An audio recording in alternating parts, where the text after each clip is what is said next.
Je souffrais de sévères douleurs abdominales, à tel point que j'ai dû me rendre aux urgences à plusieurs reprises.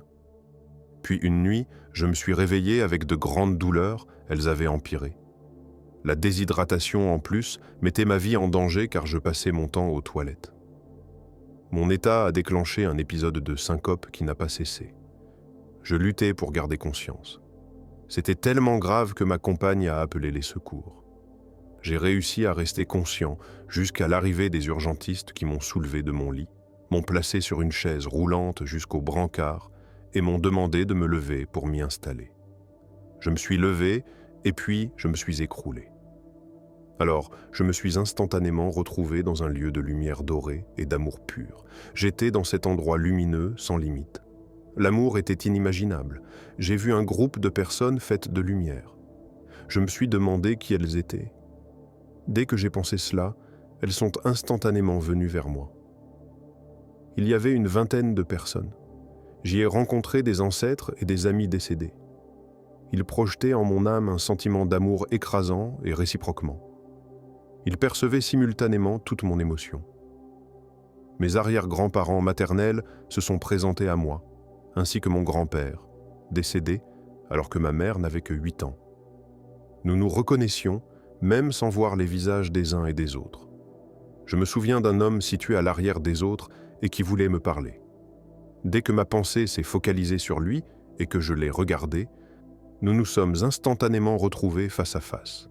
Je ne souhaite pas dévoiler son identité, mais il s'agit d'un membre de ma famille dans une vie antérieure.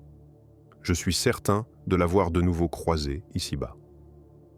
Durant toute la période passée avec ma famille et mes amis, le sentiment d'amour et de joie était tellement puissant qu'aucun mot ne peut le décrire.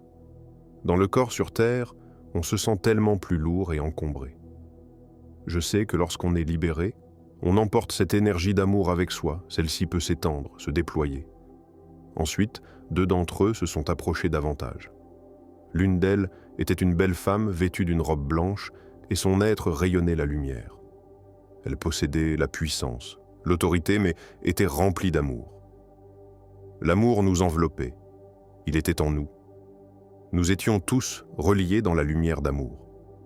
Nous avons commencé à communiquer l'un avec l'autre. Instantanément, j'ai tout su d'elle et vice-versa. Ensuite, j'ai réalisé que j'étais chez moi. Je connaissais tout le monde et on me connaissait. Cette femme était ma tante, la sœur de ma mère, l'homme qui l'accompagnait était mon oncle. Ils n'étaient pas vraiment comme je les avais connus sur terre, plus jeunes et tels qu'ils sont réellement. Ils étaient ces êtres que j'ai connus de toute éternité. Ils m'aiment tellement et c'est réciproque. Je me suis rendu compte que je proviens de là. Nous en provenons tous. Je me suis souvenu qu'une part de moi était partie sur terre, le lieu d'apprentissage pour nos âmes. Ils étaient si heureux que je sois de retour. Ils m'admiraient tant d'être partis. J'ai instantanément su de nombreuses choses dont je ne me souviens plus aujourd'hui. J'étais inondé d'informations, d'images et de savoirs. Ce dont je me souviens parfaitement, par contre, c'est que je me suis renseigné sur Jésus. La réponse est arrivée instantanément. Il est bien celui qu'il a dit être et il revient. J'ai demandé « Quand ?» On m'a répondu « Bientôt ». J'ai eu l'impression qu'ils ne le savaient pas précisément non plus, mais cela les enthousiasmait. On m'a tout de même fait comprendre que le retour de Jésus sera un événement merveilleux et qu'ensuite les 2 mondes, notre monde terrestre et l'au-delà, ne feront qu'un. J'ai appris que nous venons sur Terre à de très, très nombreuses reprises et qu'il existe d'autres endroits que la Terre pour élever sa conscience. Nous venons sur Terre pour grandir. Nous apprenons bien davantage dans la matière que là-bas. Les peines et les joies que nous vivons ici nous apprennent tant sur l'amour et la bonté, en faisant souvent l'expérience de leur absence. C'est une grande leçon qu'il nous faut apprendre. La réincarnation est une chose que je connaissais. Il existe d'autres endroits d'apprentissage que la Terre, mais j'ignore si j'en ai fréquenté une.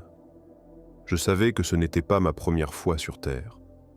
Je savais que j'étais bien plus ancien, que je faisais partie de quelque chose de bien plus grand que moi-même sur Terre. On m'a précisé que nous sommes des êtres immortels qui doivent vivre des vies mortelles successives. Mais je ne connais pas d'autre raison qu'apprendre et grandir. Un autre message qui m'a été transmis est que cette école d'apprentissage s'achèvera pour nous tous avec le retour de Jésus. J'ai le sentiment qu'il y a autre chose, mais je n'ai pas eu cette information ou je ne suis pas censé m'en souvenir. On m'a ensuite informé que j'allais rester avec eux uniquement le temps qu'on répare mon corps suffisamment afin que je puisse l'habiter à nouveau. J'étais anéanti. Je ne voulais pas repartir. Mais il le fallait.